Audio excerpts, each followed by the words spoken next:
오늘 우리가 함께 하실 말씀은 우리 골로새서 2장 8절로부터 15절까지 말씀입니다. 골로새서 2장 8절로부터 15절까지 말씀 한 절씩 교독하도록 하겠습니다. 제가 먼저 8절 말씀을 읽도록 하겠습니다. 누가 철학과 헛된 속임수로 너희를 노략할까 주의하라. 이것이 사람의 유전과 세상의 초등 학문을 조춤이요 그리스도를 조춤이 아니니라. 그 안에는 신성의 모든 충만이 육체로 거하시고 너희도 그 안에서 충만하여졌으니 그는 모든 정사와 권세의 머리시라. 또 그 안에서 너희가 손으로 하지 아니한 할례를 받았으니 곧 육적 몸을 벗는 것이요 그리스도의 할례니라. 너희가 세례로 그리스도와 함께 장사한 바 되고 또 죽은 자들 가운데서 그를 일으키신 하나님의 역사를 믿음으로 말미암아 그 안에서 함께 일으키심을 받았느니라.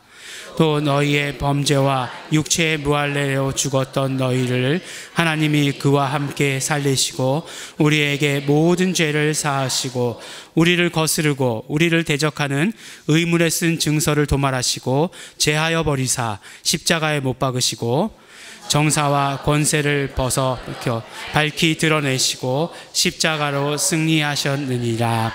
아멘. 갈라디아서 5장에 보면 성령의 열매들에 대한 말씀이 있습니다. 22절 말씀에 보면 오직 성령의 열매는 사랑과 희락과 화평, 오래 참음과 자비와 양선, 충성과 온유와 절제니 이 같은 것을 금지할 법이 없느니라. 성령님께서 우리 안에 거하실 때에 우리 삶 가운데 맺혀지는 열매, 구체적으로 이야기하면 성품이라고 말하기도 합니다. 성령을 따라 살면 우리 가운데서 맺혀지게 되는 그런 어떤 성품이 바로 이 성령의 9가지 열매다, 이렇게 이야기합니다. 이 말씀을 들을 때마다 저에게 드는 생각은 무엇이냐면 나에게 그 열매가 몇 가지나 있는가라는 생각이에요. 우리가 흔히 이 성령의 9가지 열매다 이렇게 얘기하잖아요. 그래서 성경 퀴즈 나올 때를 대비해서 세 가지씩 외우면 쉬우니까 이렇게 외우시죠. 네, 한 번도 안 외워보셨군요. 예. 예, 안 외워져요. 잘, 그래서 뭐 노래도 있고 뭐 그렇게 하는데 어쨌든지 그게 중요한 게 아니라 이게 이 중에서 9가지 중에서 몇 가지 열매가 나에게 열려 있을까라는 걸 이렇게 생각해 보았습니다. 정말로 이렇게 심각하게 생각해 본 적이 있었어요. 그래서 이거는 아닐 거야, 이건 아닌 것 같아, 이거는 아닌 것 같아, 이렇게 따져가다가 이거는 나에게 조금 있을지도 몰라 라고 이렇게 생각한 게 있었어요. 그게 뭐였냐면 바로 오래 참음이었습니다. 오래 참음의 열매. 오래 참음의 열매는 나한테 좀 있는 것 같다라는 생각을 했어요. 뭐 여러분들이 왜 웃으시는지는 잘 모르겠지만, 예. 제가 사역자로 결단한 게 언제였냐면 대학교 3학년 때였습니다. 그러니까 대학교 3학년 때 결단하기로 했어요. 제가 비다누에바를 언제 경험했냐면 대학교 1학년이 끝나는 겨울, 그러니까 1989년 2월 달에, 그러니까 지금으로부터 25년이 지났고요. 이제 26년째 접어들고 있습니다. 제 나이가 아직 50이 되지 않았는데 25년이 이상 되었으니까 반평생 이상을, 그때부터 정말 그때는 10대였거든요. 학교를 일찍 들어가서 대학교 1학년 때 10대였습니다. 10대 때부터 시작해서 10대, 20대, 30대, 40대를 이제 이 공동체 가운데서 보내고 있습니다. 그걸 말씀드리려고 하는 것이 아니고 이제 비다누에바 경험하고 나서 열심히 성경 공부에 나왔어요. 성경 공부에 나오다 보니까 이제 또 감투를 쓰게 되더라고요.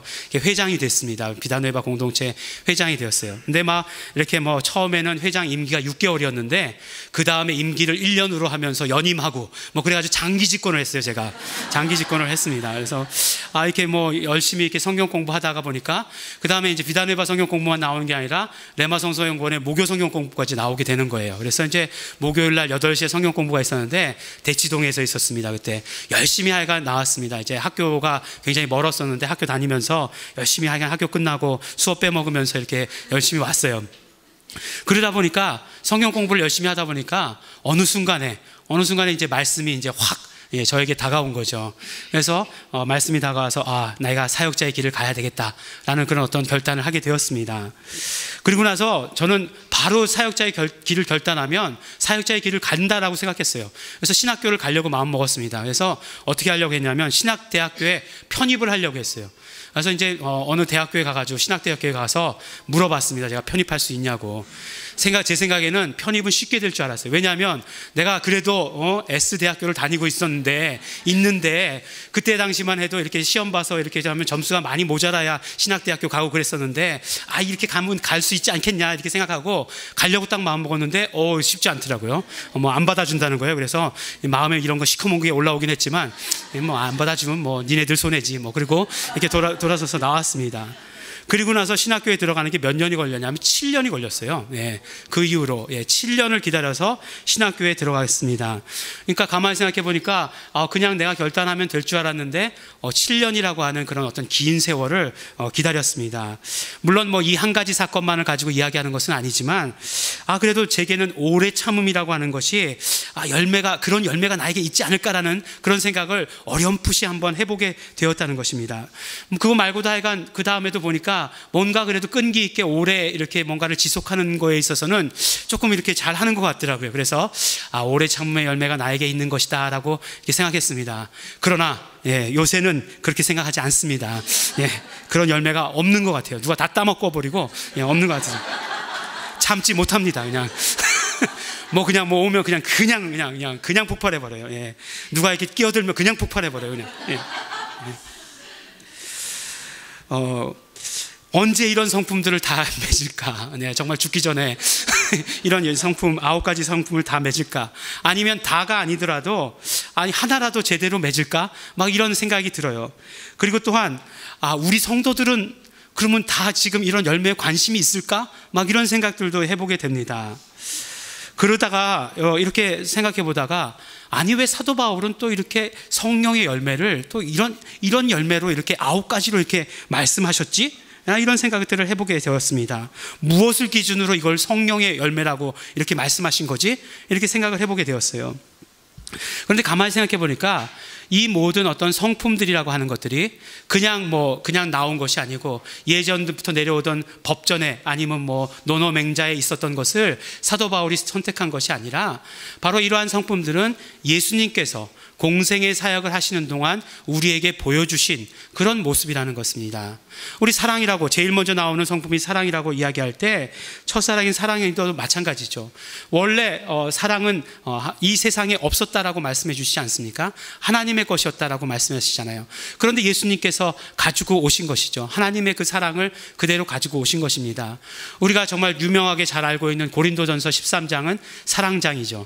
사랑은 언제나 오래 참고 사랑은 언제나 온유하고 하면서 이렇게 시작되는 이 사랑이라고 하는 것, 사실은 그런데 그 사랑이라는 말 대신에 예수님이라는 말을 바꿔서 넣어도 하나도 어색하지 않게 읽을 수 있는 그런 성경이 바로 사랑장 아닙니까?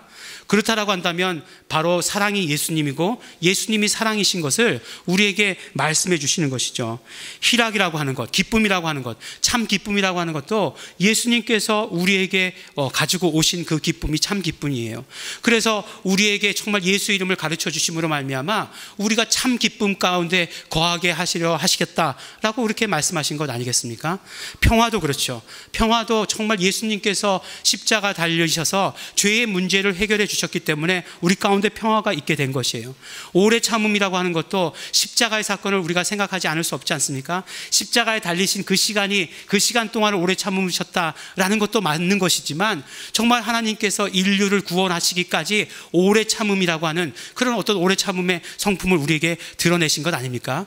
7년 기다렸다고 오래 참으면 아니고요. 정말 그 어떤 하나님께서 기다리신 그 오래 참음이 정말 오래 참음이에요. 그러니까 이 하나하나를 자세히 보면 정말 예수님께서 이 땅 가운데 계실 때 우리에게 보여주신 성품이고, 그래서 그 9가지를 다 이렇게 합치면 어떤 인격이 되느냐? 예수님의 인격. 우리는 그래서 예수님의 인격이라고 얘기해서 예수님의 신령한 인격이다라고 이렇게 말씀하시는 것입니다. 그래서 우리가 신령한 인격을 갖추어야 된다. 그런 어떤 신령한 인격의 열매가 우리 삶에 맺혀야 된다라고 이렇게 말씀하시는 것이죠. 그렇지만요, 지금 우리에게 그런 열매들이 구체적인 것들이 보이지 않는다고 해서 낭망할 필요는 없습니다. 안심하시란 얘기는 아니지만 낭망할 필요는 없습니다.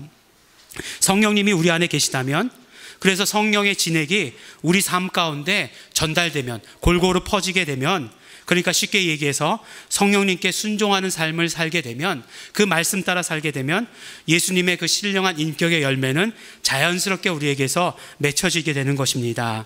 우리가 정말 예수님과 하나 되고서, 우리가 예수님과 연합해서 살게 되면 예수님의 것이 우리의 것이 되는 것이니까 예수님의 신령한 인격이 우리의 인격이 되는 것이고, 우리가 그것을 열매 맺는다라고 말할 수 있는 것입니다. 지난주 우리는 골로새 교회에 공교한 말로 속이는 사람들이 있다라고 하는 것을 알게 되었습니다. 지금도 우리 교회 가운데 정말 공교한 말로, 그냥 그럴듯한 설득의 말로 사람들을 속이는 것 말하죠. 그렇게 사람들을 속이는 사람들이 있다는 거죠. 그런데 문제는 뭐였습니까? 그렇게 속이는 사람들은 자기 자신들이 정당한 것이죠. 자기 자신이 옳다고 생각하면서 우리를 속이는 것이죠. 잘못됐다라고 하면서 속이지는 결코 않는다는 것이에요. 그러면 우리가 어떻게 해야 되느냐? 어떻게 해야 되느냐? 사도 바울은 우리에게 말씀해 주시죠. 복음 위에 올바로 서야 된다. 복음이 무엇인지에 대해서 우리가 정확하게 알고 있어야 되고, 그 위에 서는 삶을 살아야 된다. 우리가 가지고 있는 예수 피의 복음, 예수 이름의 복음이 무엇인지 우리가 확실히 알고 깨닫고 경험하는 삶을 살아야 된다. 그것이 우리에게 충만해야 된다라고 말씀해 주셨어요. 또한 그뿐만 아니라 정말 우리가 예수 이름을 불러서 그 예수 이름의 이적이 우리 삶 가운데 매일매일 쌓여가는 것이고, 그래서 그 열매들이, 정말 그 감사함의 열매들이 주렁주렁 열리는 그런 삶을 살아야 된다라고 우리에게 말씀해 주시고 계셨습니다. 근데 오늘 말씀의 시작을 보니까 어떻게 시작하고 있냐면, 그 예수 이름의 열매들을 따먹으려고, 혹은 그 예수 이름의 열매들이 맺히지 못하게 하려고 방해하는 그런 것들, 그런 것들이 있다라고 하는 것을 우리에게 말씀해 주시고 계십니다. 8절 말씀 보니까, 누가 철학과 헛된 속임수로 너희를 노략할까 주의하라. 이것이 사람의 유전과 세상의 초등학문을 조추며 그리스도를 조춤이 아니니라 라고 이렇게 말씀하심으로 말미암아 바로 그런 열매들을 따먹으려고 하는, 노력하려고 하는 것들이 있다라고 우리에게 말씀해 주시는 것이죠. 무엇입니까? 바로 철학과 헛된 속임수라고 하는 거예요. 그런데 이 철학과 헛된 속임수는 어디서부터 나온 것이냐? 사람의 유전과 세상의 초등학문으로부터 나온 것이다 라고 우리에게 말씀해 주시고 계십니다. 그러니까 그 사람의 그 유전과 초등학문으로부터, 세상의 초등학문으로부터 나온 이 철학과 헛된 속임수가 그 우리의 열매들을 따먹으려고 하고, 혹은 또 그 열매가 맺히지 못하게 하려고 하고 있다라고 이렇게 말씀하고 계시는 것이에요. 그런데 사실 이 8절 말씀을 우리가 이렇게 읽으면 철학과 헛된 속임수가 제일 강조되는 그런 말씀처럼 이렇게 느껴집니다. 그렇지만 사실 이 원어가 강조하고 있는, 원어 성경이 강조하고 있는 것을 보면 어떤 뜻이냐면, 철학과 헛된 속임수는 사람의 유전과 세상의 초등학문으로부터 나왔다는 것이에요.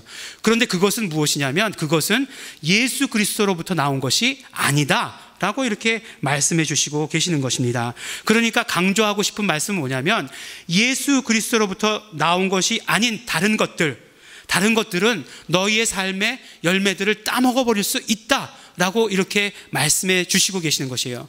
그러니까 오직 너희의 삶 가운데는 예수 그리스도로부터 나온 것만 있어야 한다라고 오히려 이렇게 역설적으로 우리에게 말해 주시고 계시는 것입니다.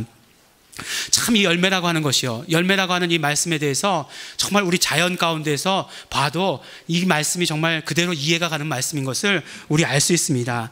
열매가 맺힌다라고 하는 것은 굉장히 이것이 정말 그 조심스럽고 또 인내의 기간을 거쳐야 되는 그런 과정을 거쳐서 열매가 맺혀지는 것이에요.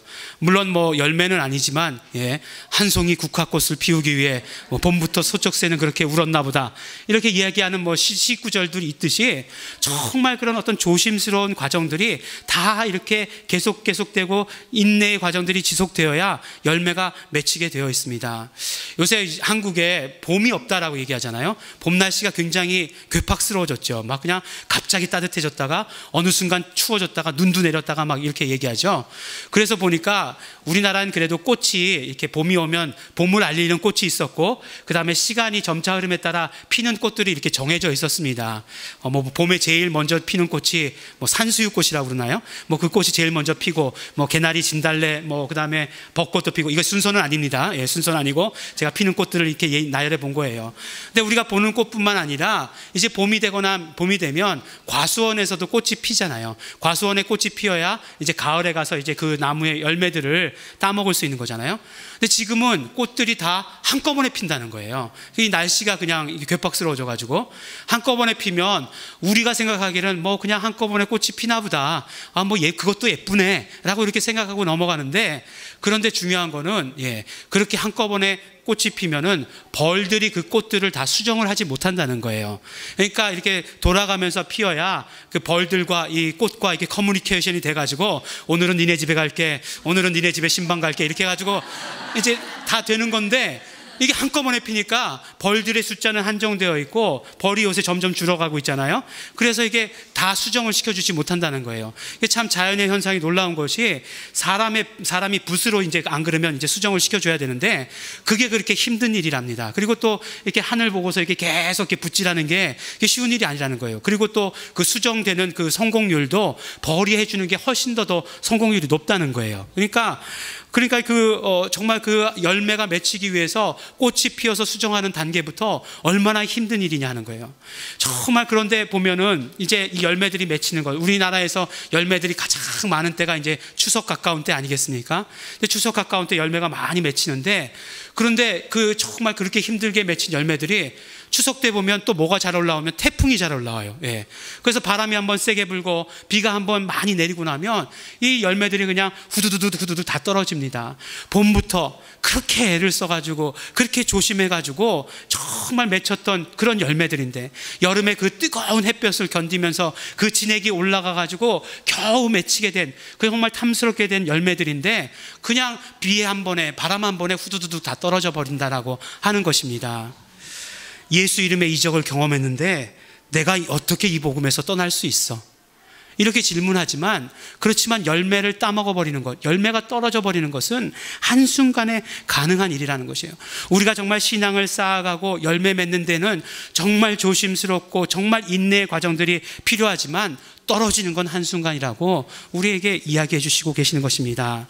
사도 바울은요, 그렇기 때문에 그런 열매들을 지켜야 한다. 너희들이 정말 신앙생활을 통해서 예수 이름을 불러서 이적을 경험한 그 예수 이름의 이적을 통해서 맺혀진 감사의 열매들을 삶 가운데 지켜야 한다 라고 이렇게 말씀해 주시고 계세요. 그러니까 오늘 말씀 가운데 뭐라고 말씀해 주시냐면, 그것이 예수님으로부터 온 것인가 세상으로부터 온 것인가 하는 것을 너희가 정말 구별하면서 삶을 살아야 한다는 것이에요. 세상으로부터 나온 것, 사람으로부터 나온 것은 그 열매를 다 따먹으려 한다, 열매가 맺히는 것을 방해한다 라고 이렇게 우리에게 말씀해 주시고 계시는 것입니다.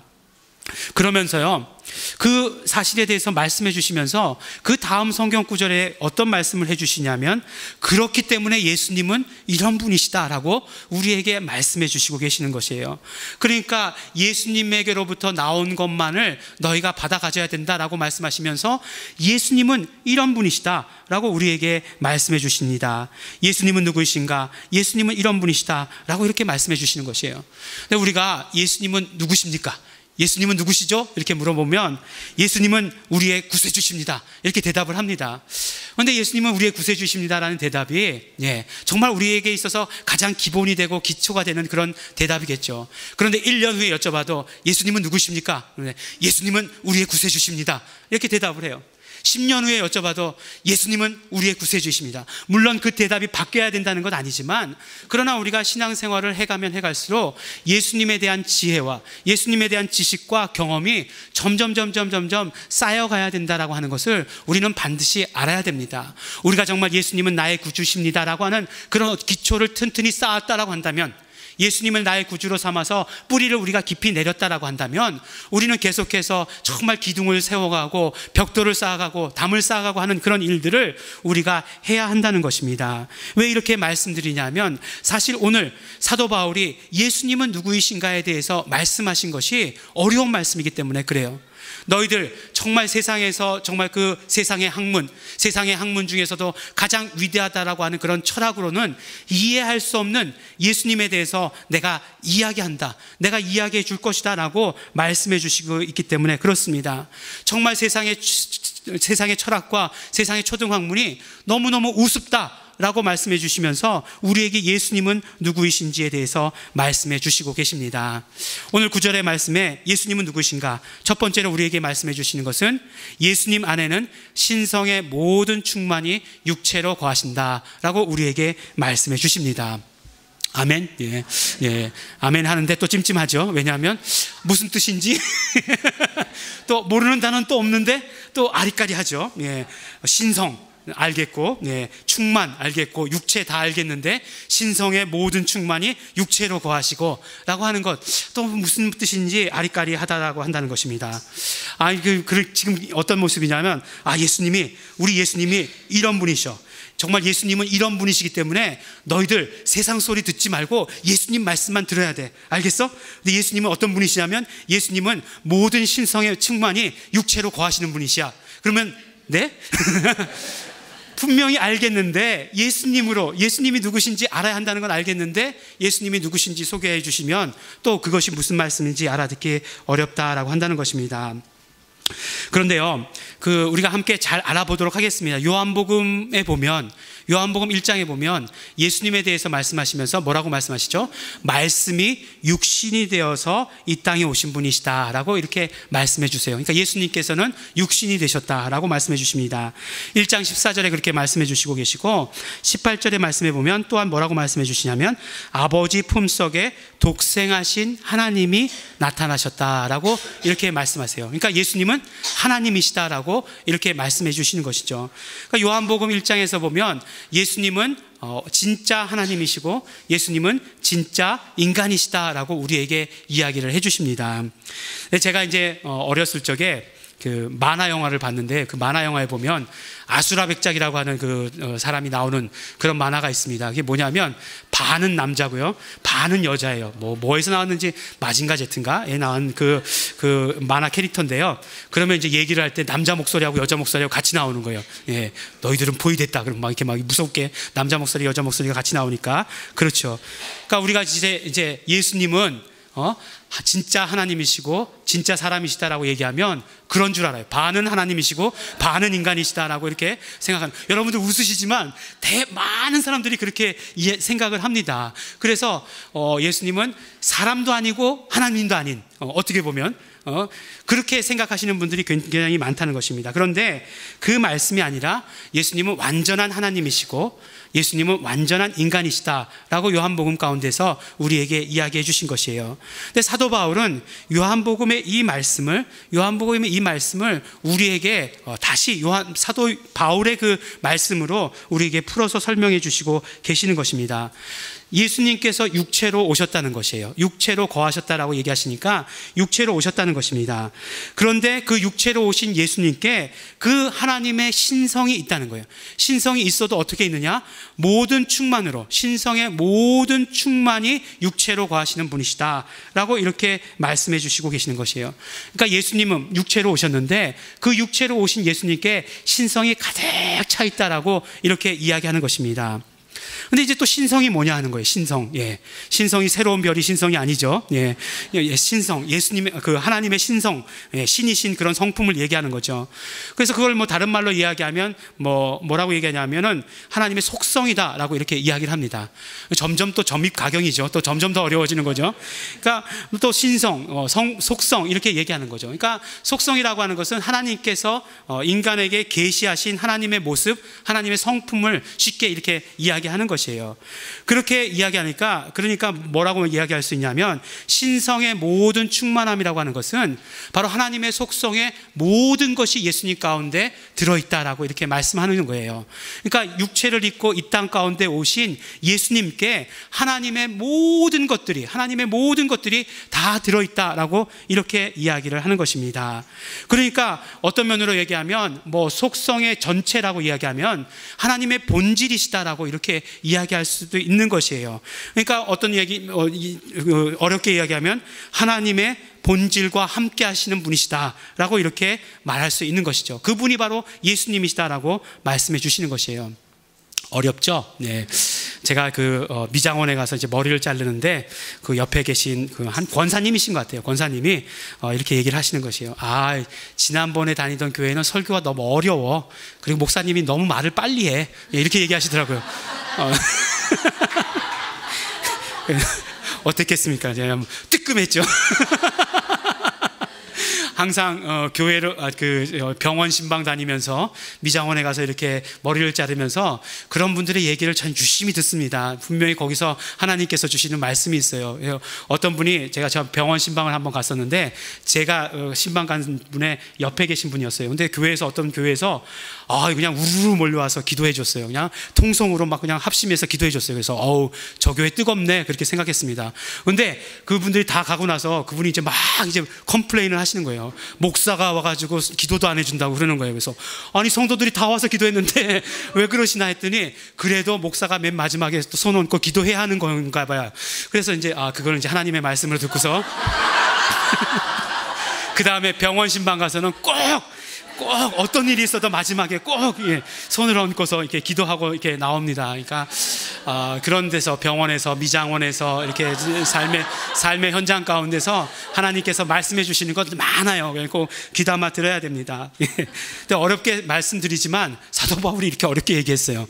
되게 어렵게 얘기했습니다. 근데 우리가 이제 쉽게 설명해서 말씀드릴 거예요. 근데 하나님께서 하나님의 속성을 드러내실 때 그 구약에서 보면 하나님의 속성을 어떻게 드러내셨냐면 항상 하나님께서 하나님의 이름과 함께 하나님의 속성을 드러내셨다는 거예요.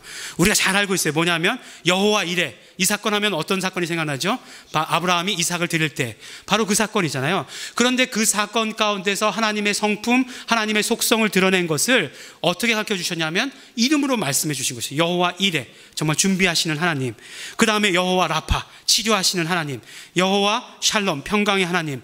여호와 니시, 승리의 하나님, 이런 식으로 해가지고 계속해서 그냥 어떤 사건으로 가르쳐 주신 것이 아니라 그 사건 가운데서 하나님께서 어떻게 하나님의 속성을 나타내셨다는 것을 하나님의 이름으로 우리에게 계시하셨다라고 이렇게 말씀해 주시는 것입니다.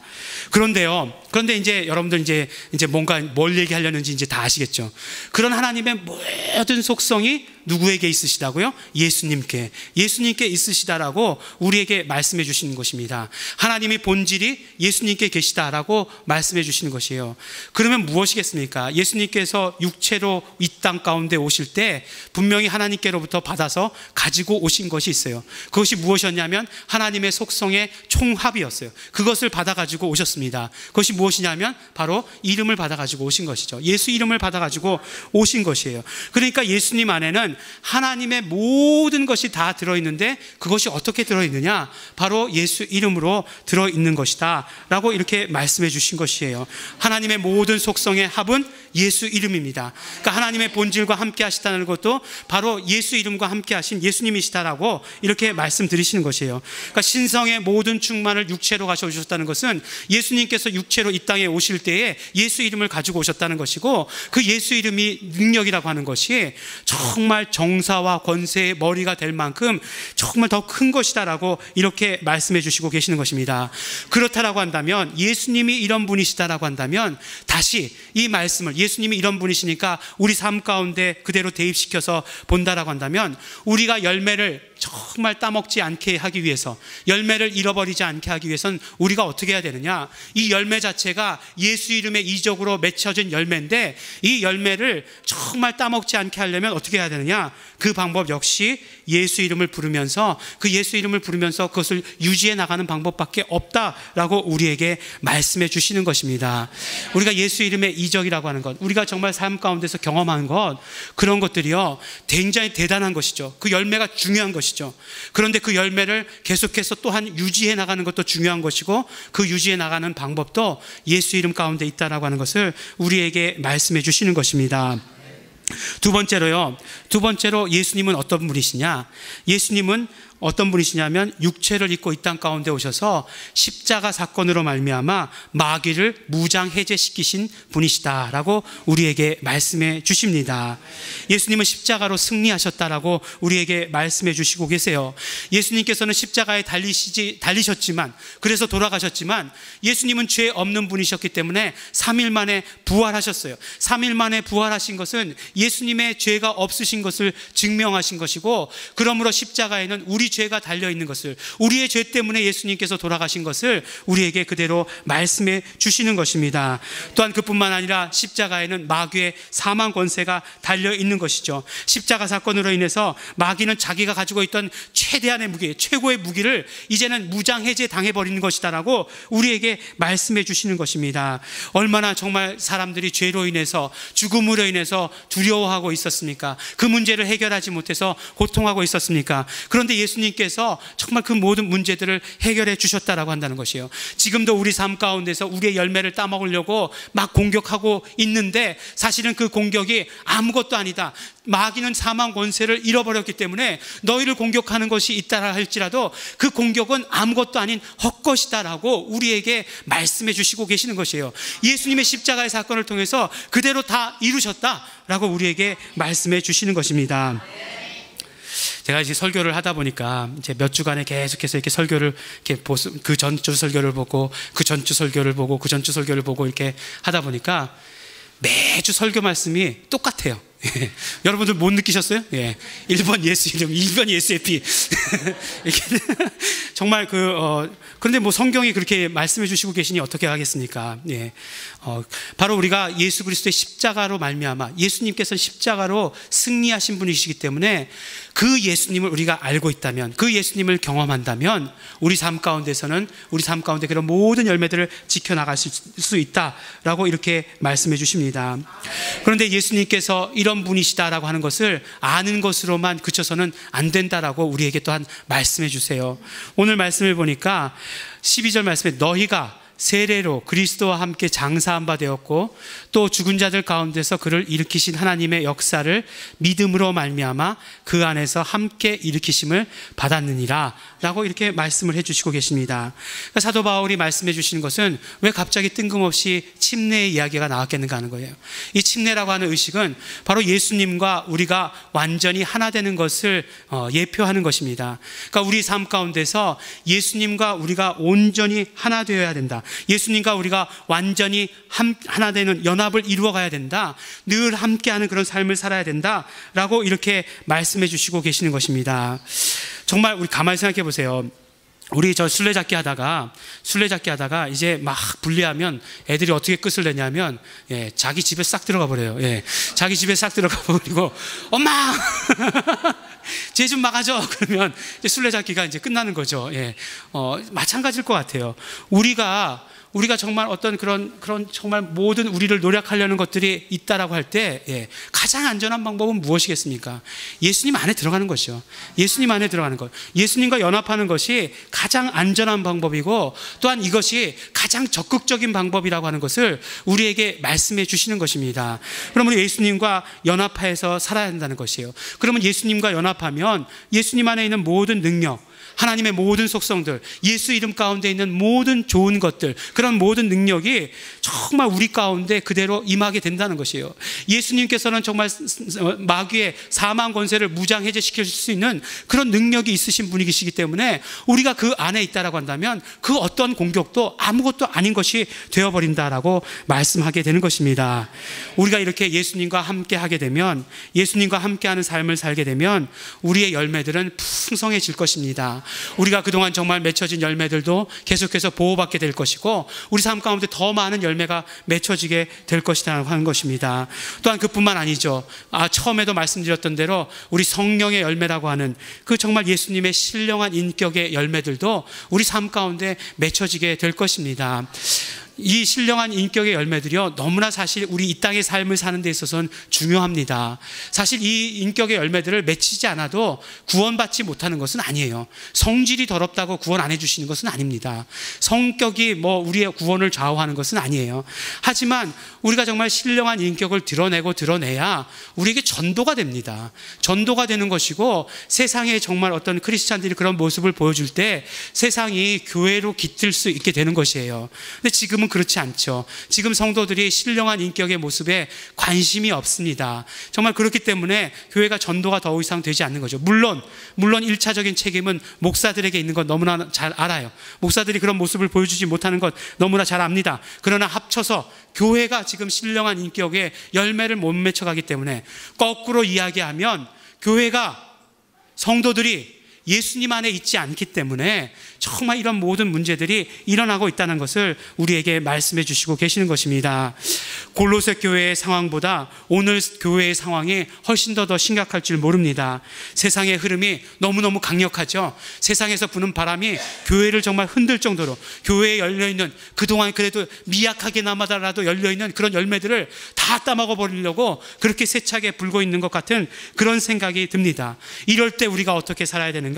우리가 더 복음에 대해서 정확히 깨달아야 되는 것이고, 예수님이 누구신지에 대한 정확한 깨달음이 있어야 되는 것이고, 그와 더불어서 예수님 안에서 사는 삶, 예수님과 함께하는 삶을 우리가 살아야 된다라고 우리에게 말씀해 주십니다. 예수님은 누구십니까? 예수님은 예수 이름을 가지고 오신 분이세요.